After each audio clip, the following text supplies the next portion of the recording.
Vamos a la predicación del día de hoy.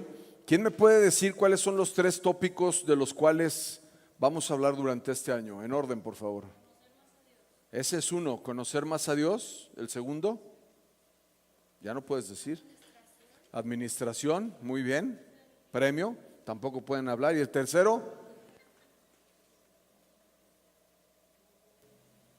ya la armé como pastor, porque tengo un mes hablando de eso. El tercero,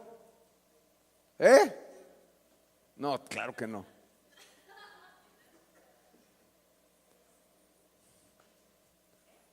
Tercero, Nacho. ¿Cuál? No. Es uno bien importante, la oración. ¿Ok? Este año vamos a hablar de conocer más a Dios y su palabra, número 1. Número 2, acerca de la oración. Y número 3, acerca de administración. Y en administración vamos a hablar de dinero, tiempo y salud o energía. ¿Están conmigo? Bueno, espero la próxima semana hacer examen. Pueden traer sus notas ahí. Angie ya está apuntando para que cuando pregunte rápido sepa qué responder. Mi chiste de hoy es muy malo y muy rápido. Si vienes por primera vez, me llamo Armando Anguiano, soy parte del equipo pastoral. Bienvenido, estás en tu casa. Mi chiste es muy malo y muy rápido, para que estén abusados. Mamá, en la escuela me dicen que soy desorientado y me hacen mucho bullying. Y le contesta: niño, ya te dije que tú vives enfrente.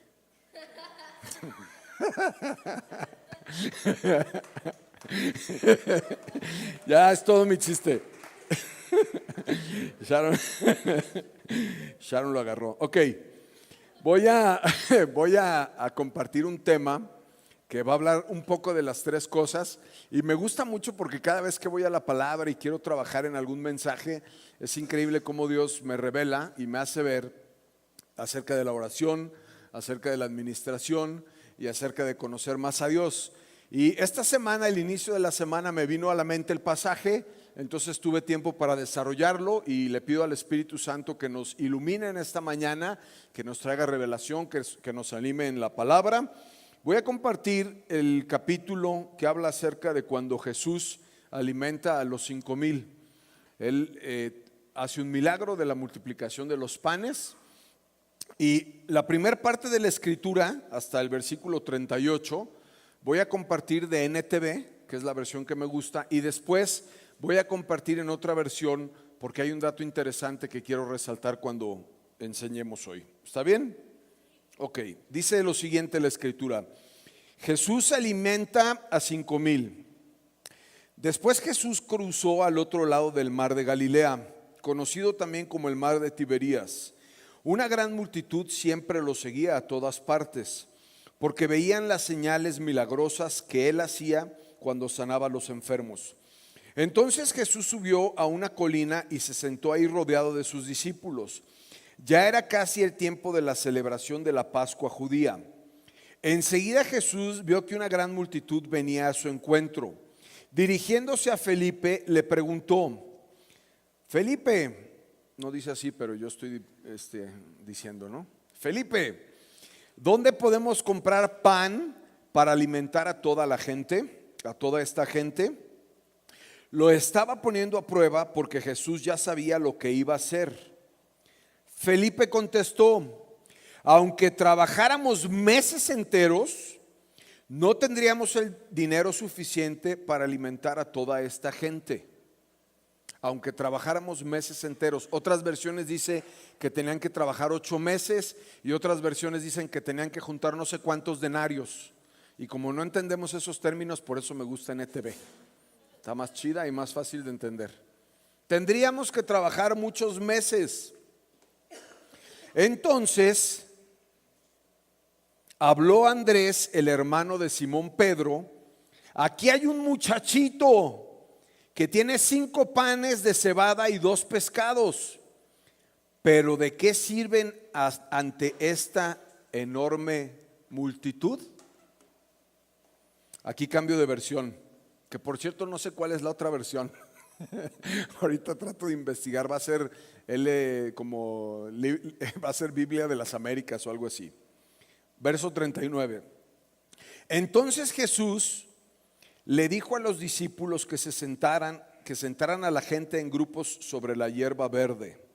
Así que se sentaron en grupos de 50 y de 100. Jesús tomó los 5 panes, los 2 pescados, miró al cielo y los bendijo. Luego, a medida que partía los panes en trozos, se los daba a sus discípulos para que los distribuyeran entre la gente. También dividió los pescados para que cada persona tuviera su porción. Todos comieron cuanto quisieron y después los discípulos juntaron 12 canastas con los que sobró del pan y del pescado. Un total de 5,000 hombres y sus familias se alimentaron de esos panes. Me gusta mucho esta escritura y me ha tocado un par de ocasiones predicar acerca de ella. Y me gusta mucho porque es un milagro. Entonces, no es como cuando vemos un cuento o un libro de Harry Potter, sino realmente es algo que está escrito para tu vida y para mi vida. Los que creemos en Jesús podemos creer en un Dios que hace milagros. Y hay muchas cosas que resalté en esta escritura, que es lo que pretendo compartir el día de hoy.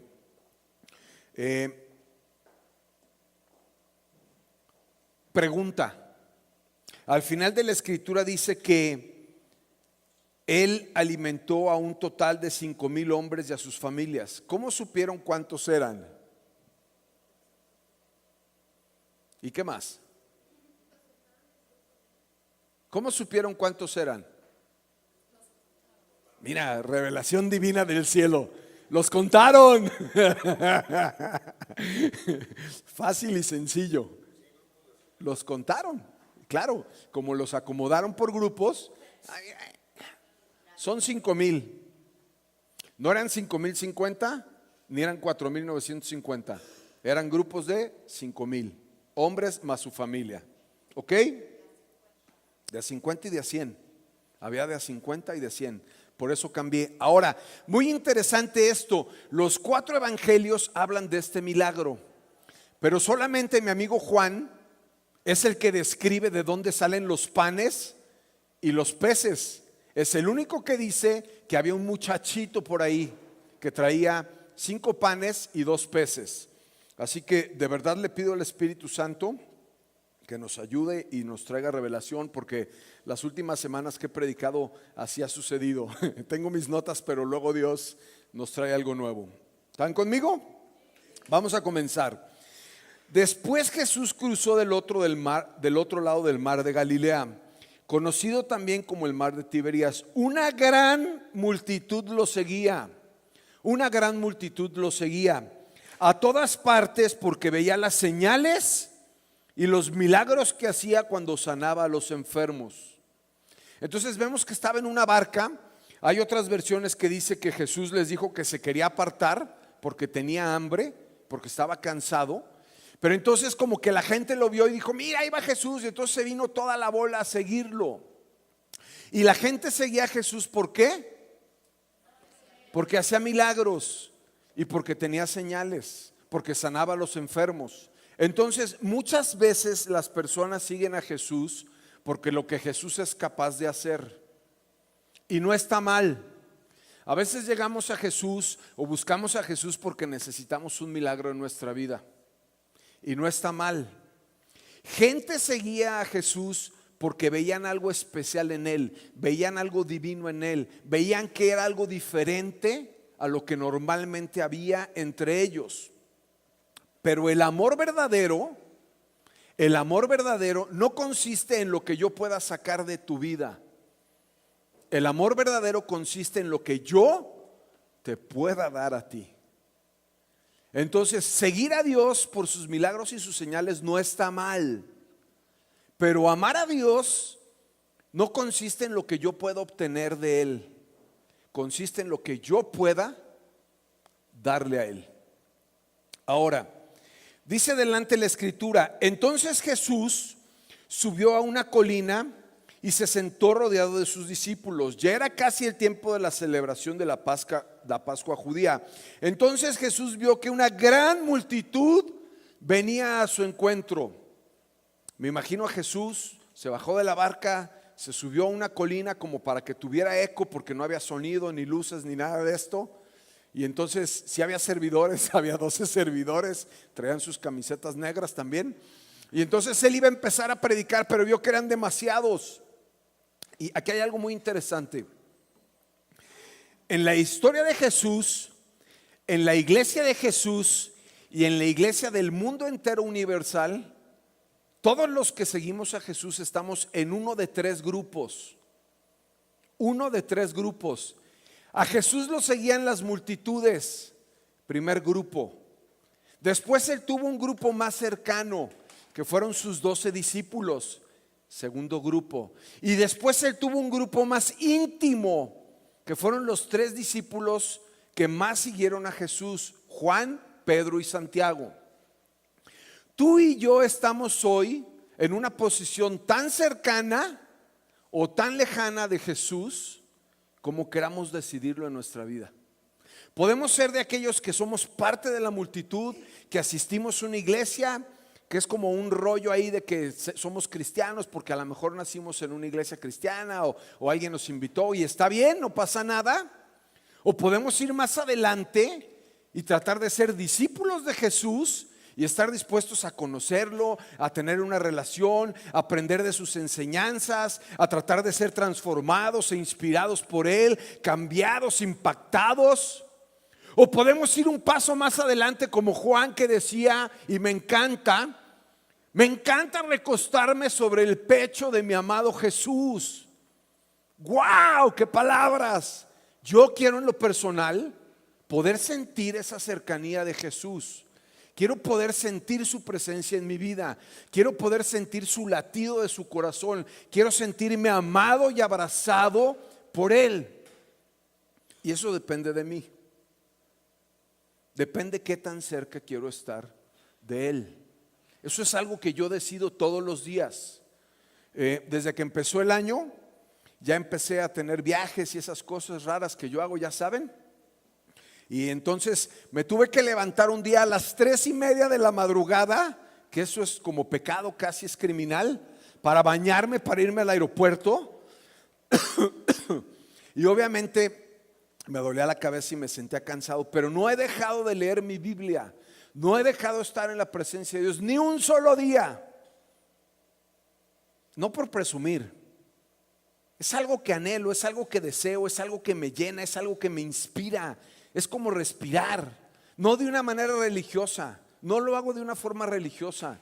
Lo deseo hacer, es lo que más anhelo. Me quiero acostar temprano para poderme levantar temprano, para hacer ejercicio y para poder leer mi Biblia, para poder estar en su presencia, para poder conocerlo más, para poder estar ahí cerca de él.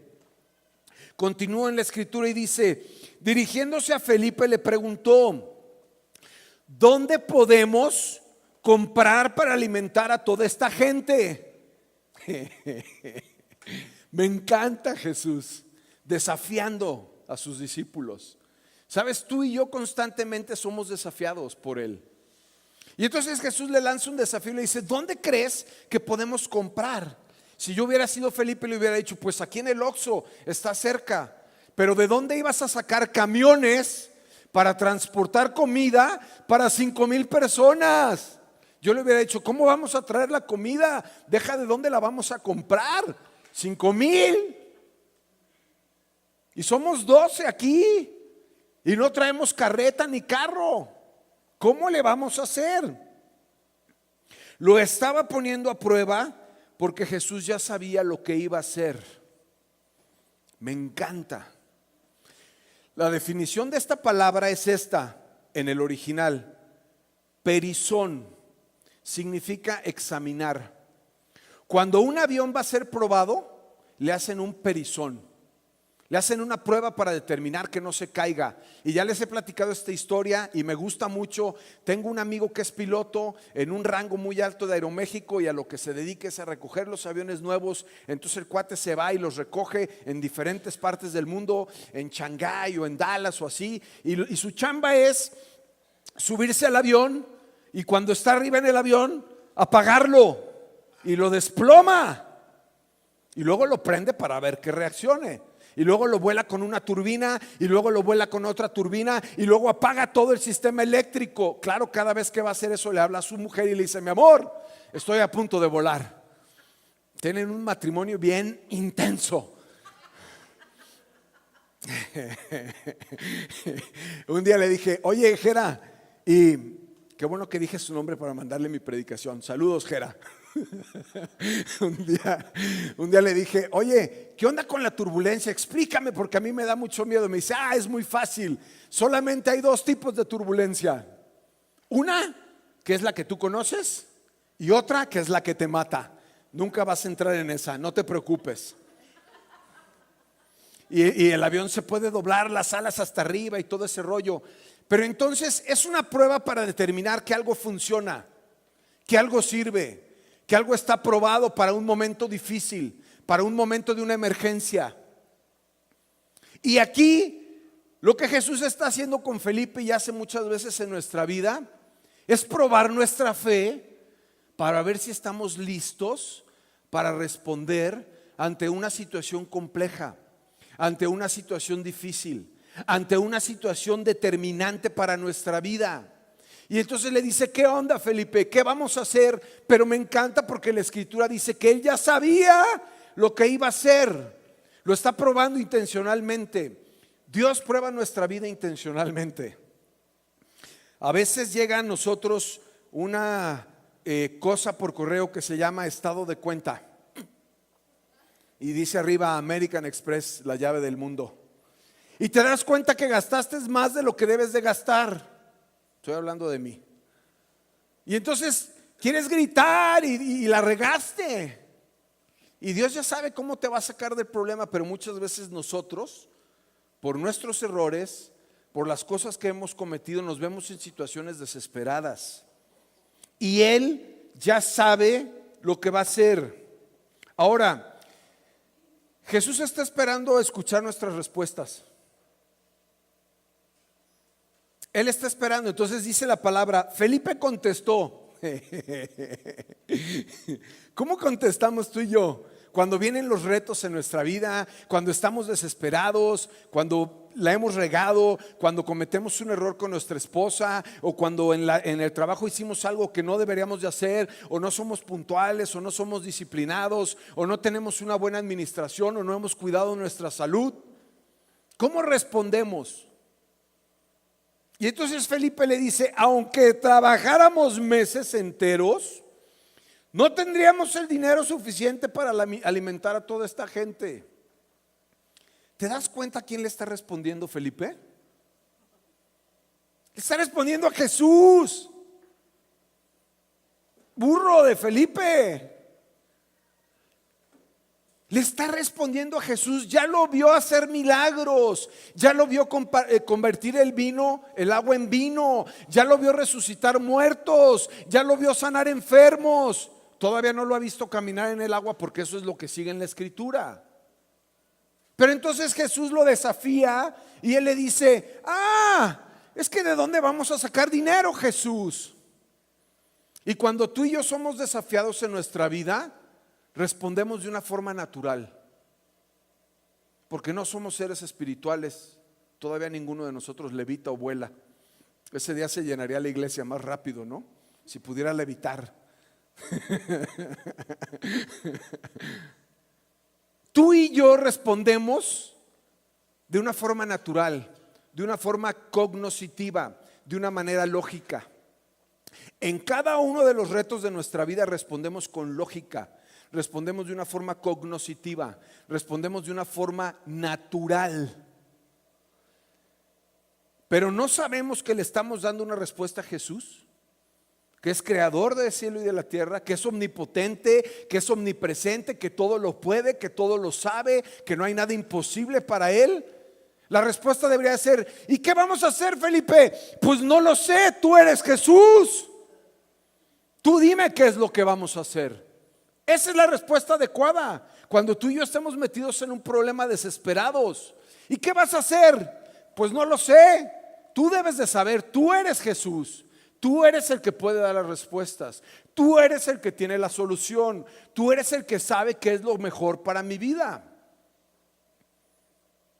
Y entonces Andrés, que nadie le habló a Andrés, metiche, el hermano de Simón Pedro, dijo: aquí hay un muchachito, tiene 5 panes y 2 pescados. Tengo esto, pero no sirve para nada. Es como ilógico. Si no sirve para nada, ¿para qué dices que lo traes? Sin embargo, es como medio arriesgado, medio impulsivo. Pues no sirve para nada, pero traigo 5 panes y 2 pescados. Pero no sirve para nada. Yo pensaba en el muchacho. Ponme atención en esto. Un día antes el muchacho se enteró de que Jesús iba a estar por ahí. Y entonces dijo: me voy a hacer un lonche, porque a lo mejor va a estar largo el día de la conferencia. Y entonces, no sé si se los pidió a su mamá o no se los pidió, pero él se empacó 5 pescados, no es cierto, 5 panes, abusados, 5 panes y 2 pescados. Y ahí iba con su backpack, ¿no? Entonces de repente dice Jesús: ustedes aliméntenlos, ustedes pueden hacerlo. Y yo creo que Andrés le dijo al muchacho: hey, para acá, ¿qué traes ahí en tu bolsa? Y el muchacho le había dicho: pues nada, ¿qué te importa lo que traiga? Imagínate 5,000 gentes ahí, ¿no? ¿Qué traes ahí? Pues ¿qué te importa? Mi lonche. No, ni yo ni hubiera dicho. Yo soy bien egoísta. Pero entonces dice: pues traigo 5 panes y 2 pescados. Y entonces le dice a Andrés: échamelos para acá, échamelos para acá. Escucha esto, que esta es una gran enseñanza. Cuando tú y yo reservamos nuestras cosas por nuestro egoísmo y por nuestra falta de fe, impedimos que milagros sucedan.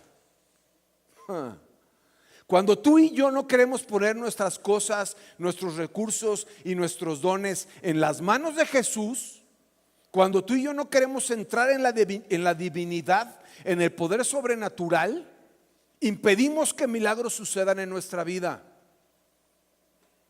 Y entonces yo tengo 5 panes y 2 pescados, y ahí abrazo mi don, mi tesoro, mi posesión, mi dinero, mis dones, mis sueños, mis talentos, y son míos, míos, míos, míos.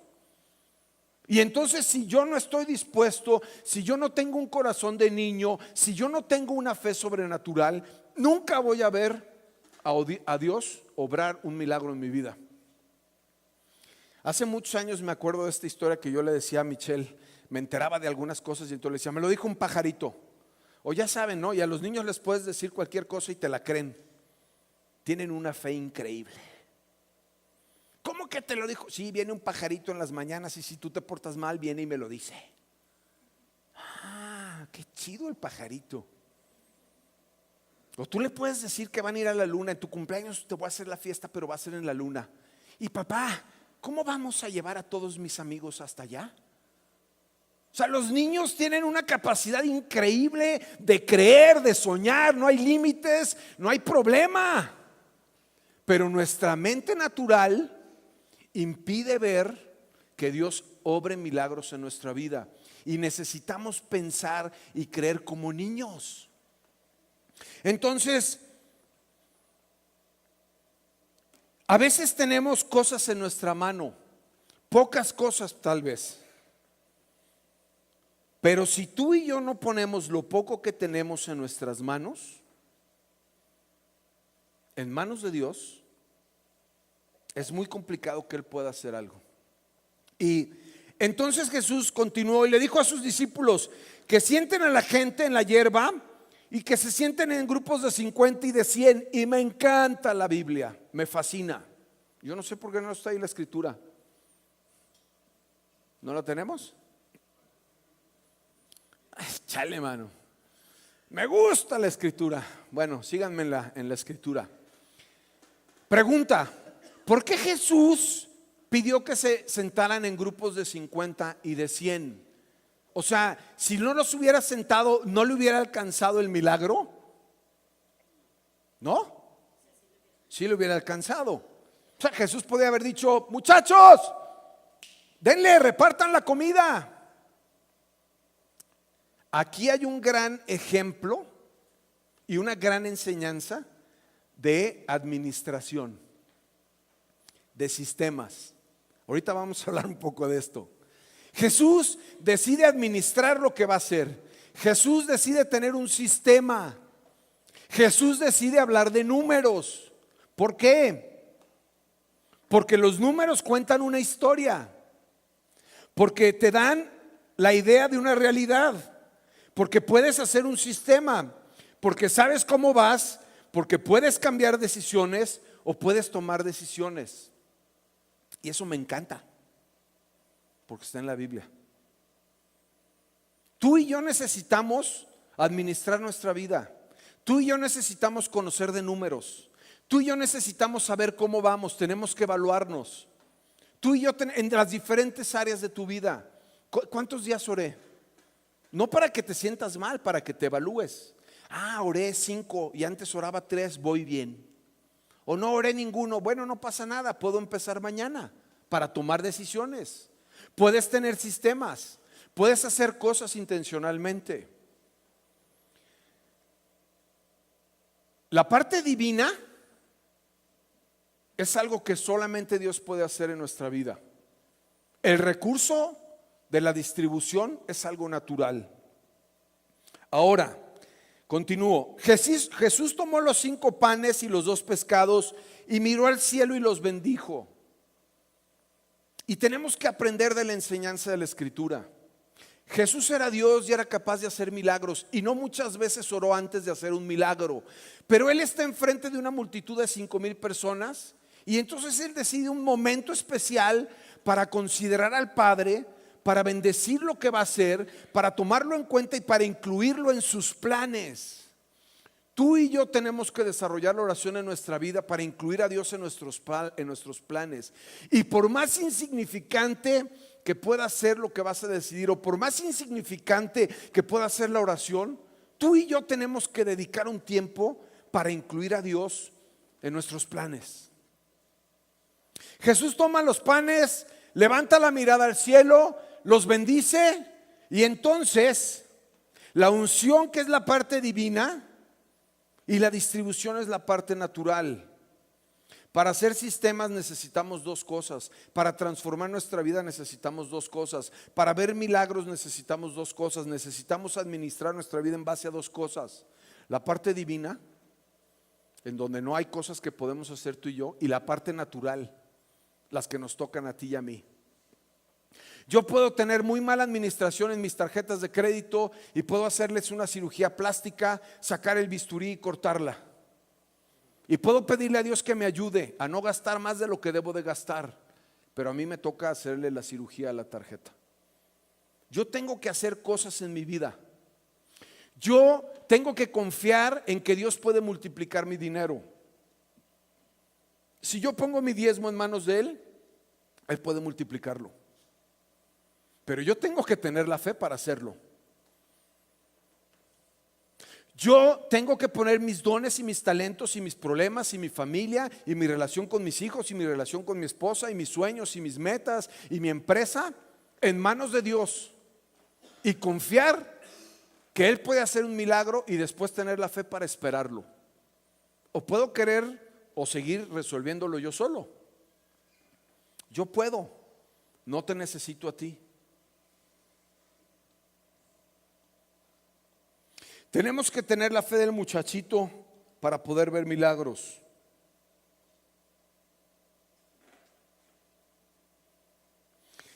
Aquí hay una cosa interesante. Aquí hay un hecho en donde Jesucristo necesita de nosotros lo que le podamos dar para que Él lo pueda multiplicar.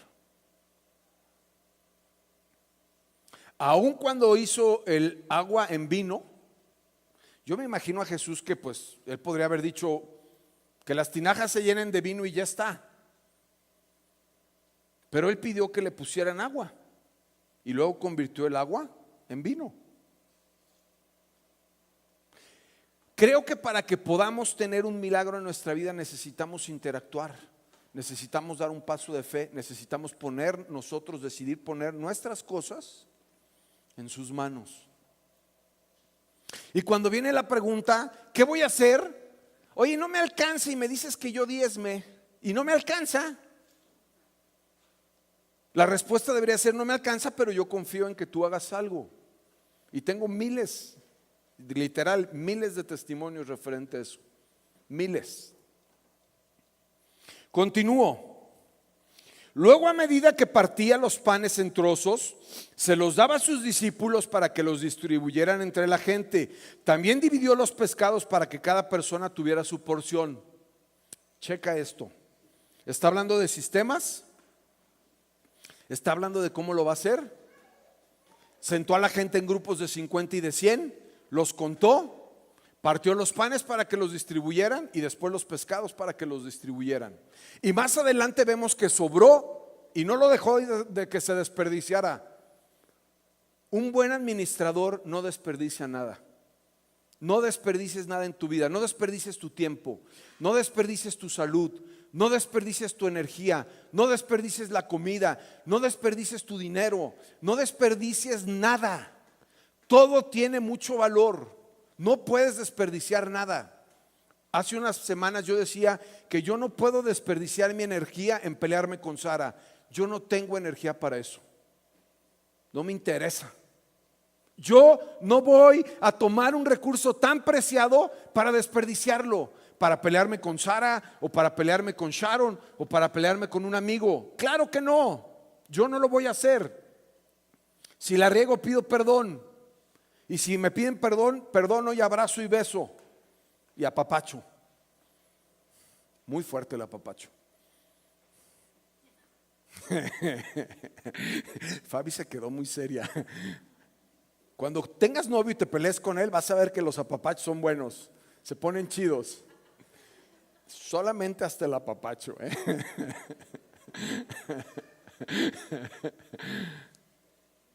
No podemos desperdiciar nada en la vida, nada. Los sistemas y los números te pueden darte cuenta de cómo vas, puedes tomar decisiones y puedes cambiar decisiones. Todos comieron cuanto quisieron y después los discípulos juntaron 12 canastas con lo que sobró de pan y de pescado. Ahora, hay algunos cristianos que les gusta hablar de numerología y que los números significan y que no sé qué. Y está bien, yo no voy a hablar de eso. Yo lo que voy a hablar es que cuando tú pones tus recursos en manos de Jesús, alcanza y sobra. Sobró. Piensa en esto. ¿Le falló el milagro a Jesús? ¿Le echó más gasolina de lo que se necesitaba? Todo tiene una intención. Dice que todos comieron mucho, todo lo que quisieron. Si son familias de 4 personas, eran 20,000 personas. A todos les dieron de comer de volada porque había un sistema. Imagínate entre 12 darle de comer a 5,000, pues nos dan 3 días. No, rápido, pum, les dieron de comer y sobró. Cuando tú y yo esperamos un milagro de Jesús, esperamos que sea completo y que sobre. Él es poderoso, Él es ilimitado. Cuando hago viscos, quiere decir que Gaby debe de pasar. Esa va a ser nuestra nueva señal así. ¿Se me ven los viscos o no? Sí. ¿Sí me alcanzan a ver? Gaby, visco. Esta es la aplicación. Decide hoy poner tus recursos, tus dones, tus sueños, tus finanzas, tu familia y cualquier recurso en las manos de Dios y espera un milagro. Porque si no vamos a esperar de Dios un milagro, entonces podríamos creer en otra cosa. Si tú y yo hemos decidido seguir a Dios, que es todopoderoso, que es todo ilimitado, que no hay nada imposible para Él, Es increíble, ¿no? Si tú confías en mí, te voy a defraudar, te voy a quedar mal. Si tú confías en el ser que más amas, que a lo mejor es tu esposa, y si yo confío en Sara y la amo demasiado, también me va a defraudar, porque es limitada, porque tiene una capacidad. Pero tú y yo tenemos que pensar y creer como niños y confiar en alguien que es totalmente ilimitado. No solamente vamos a seguir a Jesús porque lo amamos. Las multitudes lo seguían porque veían que era capaz de hacer milagros, y eso no está mal. Seguimos a Dios, seguimos a Jesús porque sabemos que es capaz de hacer milagros. Y tú y yo tenemos que poner nuestras cosas en sus manos y esperar con mucha fe y con mucho anhelo que haga un milagro, porque eso es la fe, porque eso es seguir a Jesús. Porque si no, mejor hay conferencias más padres, más buenas, con mejores chistes. Pero el poder sobrenatural de Cristo solamente se encuentra en Él, en Él, en el Dios de los milagros. Vamos a orar.